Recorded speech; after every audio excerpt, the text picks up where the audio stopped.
i7 ગુજરાતનો અવાજ। નમસ્કાર દર્શક મિત્રો, i7 ન્યૂઝ ગુજરાતીની સાથે હું છું આપની સાથે પાયલ બામભણિયા। તો જોઈએ આજના મહત્વના સમાચાર।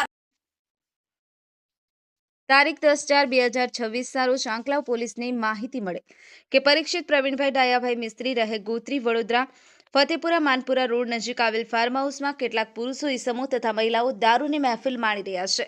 જે બાતમીના આધારે રેડ કરતા ફાર્મ હાઉસમાં 15 પુરુષ તથા 3 હોય જેઓ પાસેથી પાર્ટી આયોજન સદર ફાર્મ હાઉસમાં કરેલ, જેમાં સીલબંધ બિયર ટીન નંગ 17 તથા ખાલી બિયર ટીન નંગ 21 તથા પ્લાસ્ટિકના છૂટક ગ્લાસો તથા પાણીની બોટલો, કેરેટ તથા ભૂંગળાના પડીકા તથા સ્ટીલના વાસણો તથા 4 વ્હીલર ગાડીઓ તથા મોબાઈલ નંગ 22 મળી કુલ કિંમત 1,04,78,500 સાથે મહેફિલ મારતા મળી આવતા પકડી પાડી તમામ વિરુદ્ધ પ્રોહિબિશન એક્ટ મુજબ ગુનો દાખલ કરી આગળની કાયદેસરની કાર્યવાહી કરવામાં આવી છે। Bureau chief Narendra Sharma, i7 news Gujarati, Anand.